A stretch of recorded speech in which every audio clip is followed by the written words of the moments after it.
Hello, everybody. Welcome. Good afternoon. It's wonderful to be here with you. I always love coming to DC, and I really commend you all for making the time in your lives to come here this week and to lobby your government directly for the kinds of policies that we believe will stop genocide, protect human rights, and lead to greater peace and human development in a fairer global community. I was really applauding your member here who's running for Congress. You guys really know how to take action to all sorts of levels in this room, I see. I hope the lobbying meetings went well this morning. Members of Congress hear from so few regular citizens and so few in person that a face-to-face meeting with a member of Congress or a member of her staff can have a powerful influence. I worked for a year for Chuck Schumer when he was in the House of Representatives, and I could probably make a short list of the people who walked into our office to meet with him or one of us about an issue. Those they do hear from are more likely to advocate for domestic concerns than the global ones that you brought before them today. As they continue working on these issues, I hope that your faces remain in their memories. I'd like to talk to you today about the movements that define our particular historical moment and the place of our activism in it.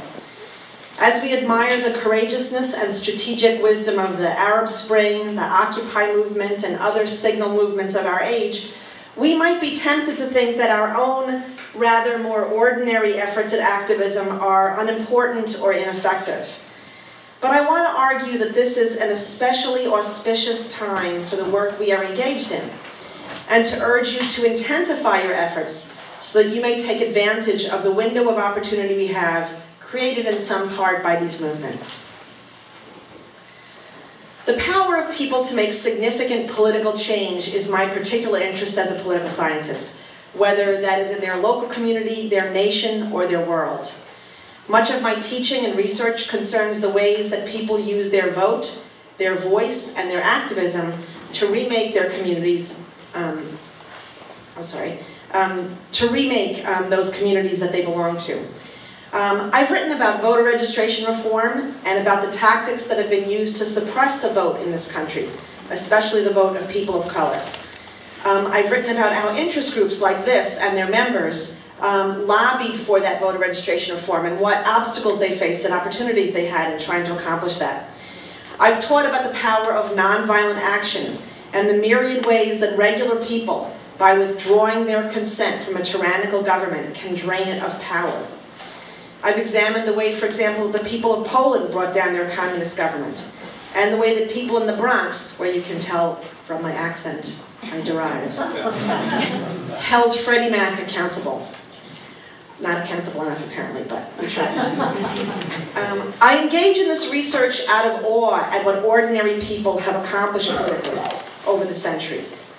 I also engage in it to learn what can work in the future. As a scholar, it's been very rewarding to me to be active in the Peace and Justice Studies Association, and it's on their behalf that I speak here today. I've served as chairs of several conferences. I was co-chair for, I think, 8 years. I think, you know, with the help of people like Val, we moved the organization into a lot better place, and I remain an active member of the board and an active member of the organization. We're an organization that sees our mission as bringing together academics, K-12 educators, and activists to engage in research and advocacy for a more just, more peaceful world. I see another longtime member in the audience. I've brought brochures about the organization here today. They're on your resource table over there. And I invite you to take a look at one and get to know us. Through PJSA, I've met many people who share my focus on global and local activism, both scholars and activists. I met survivors of the Hiroshima and Nagasaki bombings who've dedicated their lives to abolishing nuclear weapons. I met Serge Popovic, a dynamic young Serb who, as a college student, led the movement to oust Slobodan Milosevic that someone mentioned just a little while ago, and I'm a star of that film. He now trains others around the world to use nonviolent resistance and the dramatic, fun, participatory tactics that he favors to bring down repressive governments, including some student activists from Egypt who attended his classes recently. Through PGSA, I've built a community of friends and colleagues with whom to work through the ways in which scholarship, teaching, and activism can enrich each other including Val, who gave us that great social media presentation. I really felt said a bunch of things that I want to say today. Of course, my academic interest in activism stems from the fact that I'm also an activist. Like you, I debate what issue to put my energy and money and political capital into. As a resident of the Bronx, the nation's poorest urban county, I feel a particular commitment to be a voice for my community and its people, so often ignored. But as a resident of the earth, and a very privileged one at that, I also feel responsible to be an activist on issues of war, peace, and human development. If we think of the world as the 100 People Project invites us to, as a village of 100 people, I'm sure many of you have heard this image many times, 13 of those people don't have access to clean drinking water, 15 are undernourished, 22 have no electricity. Fully 48 of the 100 live on less than $2 a day, and only 7 have had a college education. How many of us have had that privilege? I think of my own 8-year-old daughter who's here today. When I see the statistic that nearly 1 in 2 children on the globe live in poverty. As a fairly privileged American, I realize I'm wildly privileged on a global scale. And as a citizen of the United States, I feel especially responsible because of the outsized role our government plays in the world, to do what I can to make that role as positive as it can be. It was hard to know exactly how to end that sentence. In a recent debate, Ron Paul said we have over 900 military bases in 130 countries. Someone at PolitiFact thought that sounded not entirely believable and checked it out. Although the facts are somewhat complicated, it appears that Paul was not far off the mark. We have military personnel stationed in 148 countries. I hope the other 48 don't feel left out.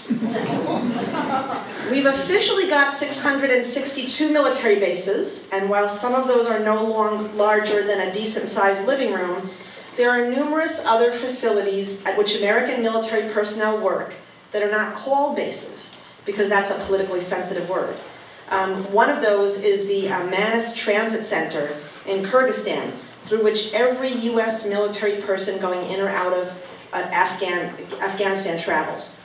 I think that's a pretty big base in my book. So I think the people who know more about this than me think that Paul is in the right ballpark in talking about 900 bases. And as we all know, those expenditures on the military dwarf the 1% of our national budget that goes for foreign aid. We are in a particularly important moment for global citizen activism, when the possibility of that activism bearing real fruit is especially high. There are 2 reasons for this: the technological moment and the movement moment. About the technological moment, I will say only little. Val has already given us an excellent view into one way that fairly new technology is being used to mobilize people, share information, and organize movements for change. I'm not yet eligible for AARP myself, but I'm older than the first internet, ARPANET, which was developed by the Department of Defense in 1969. And I wonder how many of us here are younger than the World Wide Web. It was born on August 6th, 1991. Older than a few of you here. We're all aware of how internet technology, social media, and cell phones have revolutionized our activism. How much of the planning for this conference utilized technology that didn't exist 20 years ago? How many human rights violations, as we saw here, have been exposed because of the ubiquity of cell phones that capture photo and video? How much more widely and quickly do ideas and tactics spread now that activists in Egypt can see photos of protests in Tunisia on their cell phones and computers? As a relative of Mohamed Bouazizi said, protesters in Tunisia took to the streets with a rock in one hand and a cell phone in the other. While there had been other protests before that, what set the events of December 2010 apart was that activists used social media to break through the media blackout put down by their government. The fact that some of this technology is still in its infancy, I would say, creates a special window of opportunity for activism. Over time, governments learn how to build firewalls against the challenges that popular activism presents. Police are trained to pen demonstrators in rather than let them march freely. Rules are established for confining public debate on public decisions to 3-minute speeches at public hearings, when we all know the real decisions are made in rooms to which we are not invited to speak. Access to websites can be restricted by governments, as China has. But while the technology is in its infancy, the uses to which activists may put it are less predictable. Governments cannot prevent or protect against what it cannot predict. And so the opportunity for change-oriented groups to catch governments or private targets off balance and win victories is high. What makes now a particularly auspicious time, though, for activism is the movement moment. And what a movement moment it is. How surprised we all were when in December of 2010, people in Tunisia began a campaign of civil resistance and protest against their government. Watching it in real time, we were amazed at the bravery of people who openly protested day after day, while it was unclear what the outcome would be, and quite clear that their government of 23 years was willing to use force to repress them. After only 28 days, they won the resignation of longtime President Ben Ali. By March, democratic elections were announced. We were surprised, too, when only a week after Ben Ali's resignation, Egyptians rose up against the government of Hosni Mubarak. On February 11th, he resigned, although the Egyptians continue their struggle for real democracy. To date, the Arab Spring, may it have many seasons, has led to the ouster of 4 national leaders, major protests in 8 other countries, and minor protests in at least 4 others. The bravery and the significant extent to which protesters, if not police, have tried to maintain nonviolence has inspired the world. As someone more familiar with Europe than the Middle East, I see important parallels between the events of the last year to the events of another annus mirabilis, 1989. In 1989, one by one, the communist regimes of Central and Eastern Europe crumbled in the face of mass withdrawal of the people's consent. As in the Middle Eastern countries, in Central and Eastern Europe in the 1980s, we from afar saw little hope of change ever coming. The renowned political scientist Samuel P. Huntington, a scholar of the waves of democratic change, wrote in 1984, "The likelihood of democratic development in Eastern Europe is nil."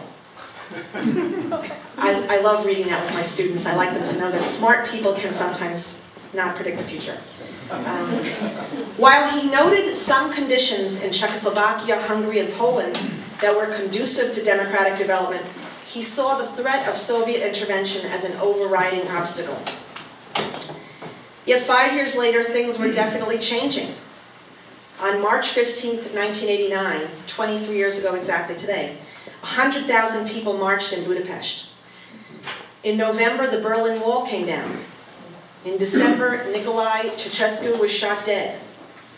Huntington included those countries and their neighbors in his 1990 book, The Third Wave, Democratization in the Late 20th Century.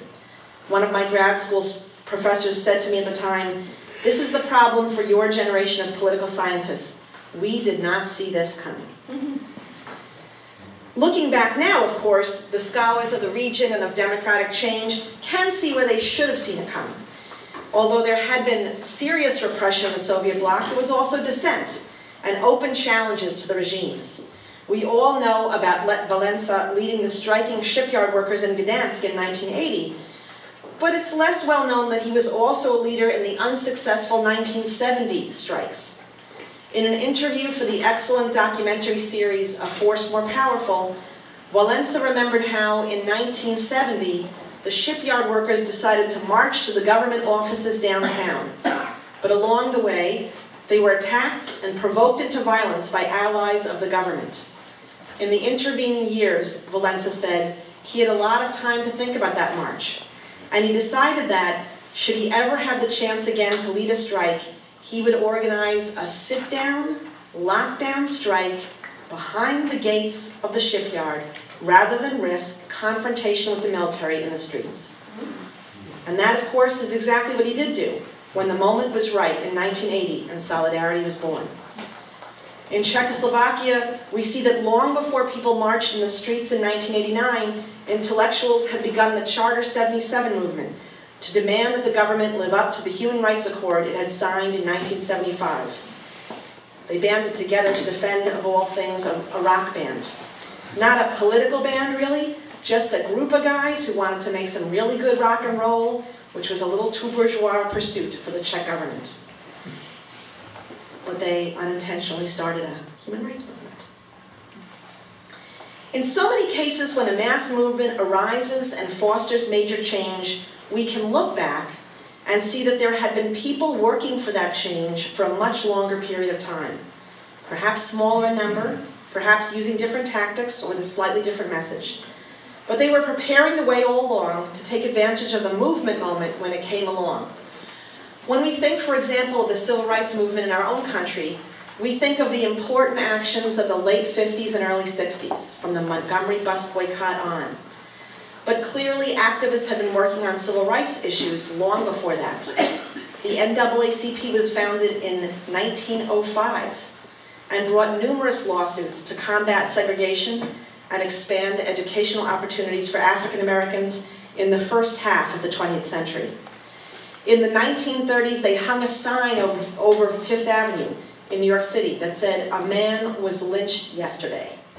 A powerful silent protest against an ongoing injustice. The Congress of Racial Equality, another significant civil rights organization, was founded in 1942. And when the moment came for the civil rights movement to really blossom, those organizations were ready. The climate in which people were now ready to march in the street for civil rights, to attempt to register to vote despite the risks of violence and retaliation, to go to jail for ordering a cup of coffee, that climate was a wind in the sails of the work that the NAACP, CORE, and others had been doing for years, with occasional victories, frequent frustrations, and not a lot of attention. Let me turn here to the example of the Occupy movement to make the same point. The Occupy movement was in some ways sparked by Tahrir Square. At first, it was hard to know what to make of this small group of people who had taken over a small public plaza in Lower Manhattan. But they stayed, and their numbers grew, and their focus on economic inequality remained clear. They sparked imitators in a plethora of cities, towns, and college campuses across America and around the world. Critics knocked the occupiers for not immediately offering a 10-point plan. But that criticism kind of misses the point. Occupy's big message was that the very structures and practices of politics pushed the voices and interests of the 99% to the side. The Tea Party had asked, why were the banks bailed out? The occupiers asked, why did we bail out the banks but let them foreclose on the homeowners caught up in the subprime tidal wave? Why were the regulations that made such reckless speculation just eliminated? Why is our economy so dependent on profit-seeking behavior that is inherently destructive? Why is economic inequality, the divide between the 99% and the 1%, so huge? And why does a small d democratic government pay such an inordinate amount of attention to the interests of those 1%? These were not new questions. People had been asking them, and people had been lobbying the government for better regulation of the financial industry, for a more egalitarian tax system, and such, for years. But with the attention brought to this issue by the Occupy movement, there's been a new focus on those issues, and new opportunities for those who've been working in these vineyards for years to finally reap a harvest. I'll use an example from my state, New York. Our state income tax is fairly flat. That is, it applies the same tax rate to almost everyone at every income level. But a few years ago, in a budget crisis, we instituted a temporary surcharge on those who make more than $250,000 a year. That surcharge was due to expire this year during another budget crisis.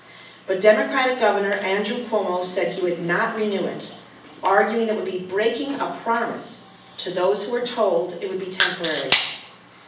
He appeared to have no such qualms about cutting pension promises that had been made to state workers, or teacher promises to children who had been promised a teacher in their classroom.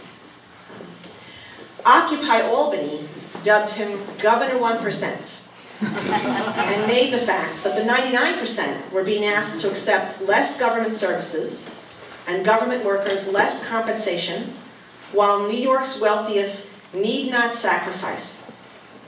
It was their prime example of government capture by the 1%. Suddenly, Cuomo announced a secret deal to maintain a slightly higher tax rate for New York's wealthiest. Not a perfect deal by any means, but better than he was prepared to do before Occupy Albany put him in their sights. Occupy Albany didn't lobby the legislature on the tax structure. They weren't in the room negotiating the deal, and they didn't have a particular proposal about what the tax structure should be.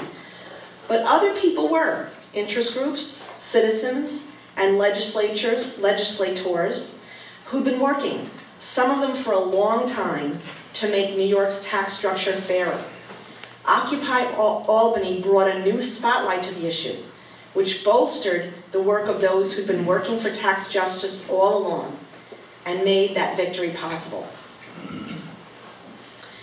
We don't always know when the big wave of a powerful movement will rise. Although sometimes we can look back and see the elements that led to its emergence, a movement moment is hard to predict. But it's usually recognizable when it arrives, by the larger than usual number of people involved, by the excitement generated by a new issue, and often by new strategies or forms of activism. Some of us may rush to join that new movement. I did go visit Occupy Wall Street on a couple of occasions.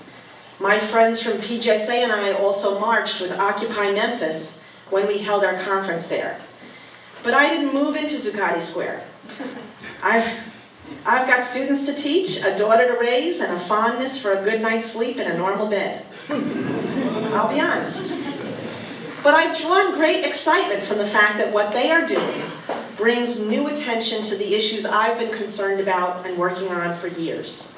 The fact that those crazy people are willing to sleep in the park and hold endless General Assembly meetings to plan how to confront the deeply rooted economic injustice of our political and economic system is a wind in the sails of all the other more conventional activism all of us engage in.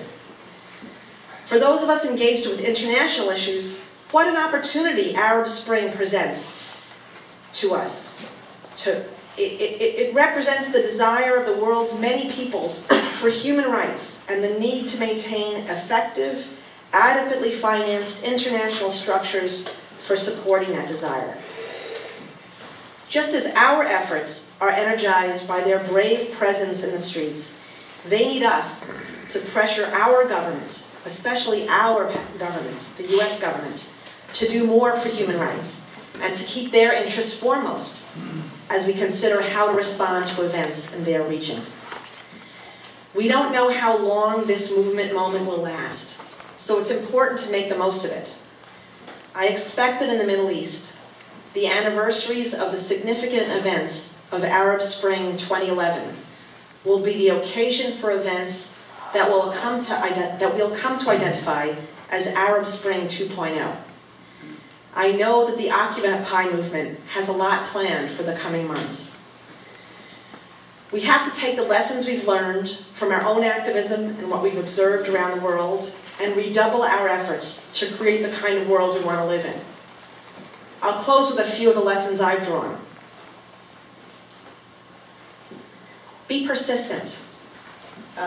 From hearing the history of your organization, it sounds like that's one you've already learned. Little significant political change happens quickly. Usually those who hold power are waiting for you to go away. Don't go away. Follow up with the people you met today. Don't let them think that your interest in these issues was a one-day thing. Educate yourself and educate others. By coming to a conference like this, you are educating yourself on these issues. But I'd like you all to go home and think about writing an op-ed piece or a letter to the editor to a local paper about the issues you've been talking about this weekend. One of my colleagues in PGSA started something called Peace Voice. You can look it up on Google. And it's a system for taking op-eds that people have written and sending them out to small town newspapers around the country where they get picked up and somebody somewhere reading their daily paper gets educated about an important issue at the UN or why going to war against Iran is not the best idea. Issues that don't often make those local papers. So it's an important thing. You've learned a lot about these issues. Share that knowledge with somebody else through your local newspapers. Be creative. Let yourself imagine new ways to get your message out. Once, frustrated that we weren't going to be allowed to speak at a public hearing, some neighbors and I brought handmade signs that said, true, false. That we could hold up at the appropriate moments during the hearing. We got our message across, and as a bonus, we completely flummoxed the chair. And it was fun. Be brave. Not all of us can be brave enough to confront the Mubarak regime in Tahrir Square. But most activism requires at least some kind of bravery. The bravery to speak your mind, the bravery to talk about things you're not sure you're an expert on, the bravery to reach out and invite others to join you, risking rejection. Be brave, and occasionally challenge yourself to be braver than you think you can be. Learn from the example of others. I'm sure there's a lot of that going on here at this conference. What have you seen others try? Did it work? Why or why not? Borrow shamelessly from the success of others. There's no penalty for plagiarism in activism. And finally, recognize that you are powerful. One of my heroes, Molly Ivins, the irreplaceable journalist, a great lady. She'd often say when she spoke publicly, and I won't try to replace my Bronx accents with a Texas one, but I hear people whine, I can't do anything, I'm just one person. Then she'd lift her head high and quote from the Declaration of Independence, and she'd remind them, as a US citizen, you have more political power than most humans who have ever lived on this earth. Recognize that you are powerful. Use that power as often as you can. Use it for good. Thank you.